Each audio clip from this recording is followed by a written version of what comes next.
Hey everybody, this is Joshua Kenny Greenwood. I am the senior pastor and the overseer here at the Empowerment Center Church, churchfreedom.org, and I'm also the author of this book called The Corporation Soul, Freeing America's Pulpits from the Restrictive 501c3 Laws for Churches.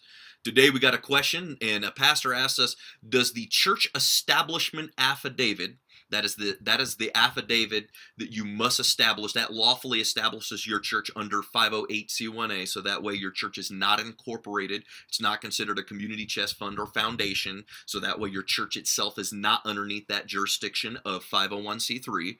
It's under the better law, 508c1a, but they wanted to ask, that affidavit, is that affidavit filed with the Secretary of State's office, or is it filed with a government agency? And the answer to that is no.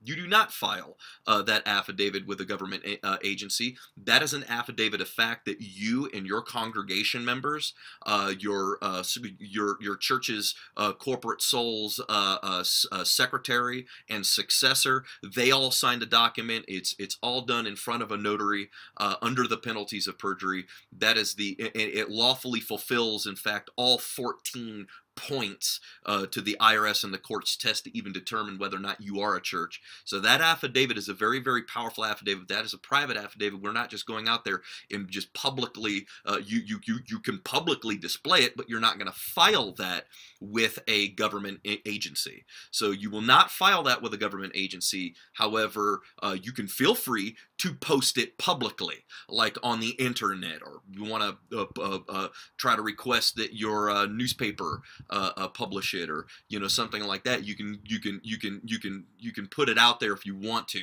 but that really doesn't validate it as much as the affidavit itself, and that's why you always want to keep a copy of that affidavit on hand, because it's very, very important in case anyone ever challenged the circumstances or the authority the legitimacy of your church.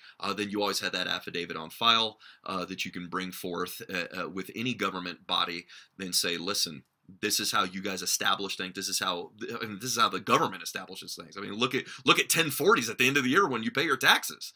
That's an affidavit that you're filling out. That's an affidavit of fact. That's under the penalties of perjury. I mean, you lie on that document, the IRS can put you in prison, and they can.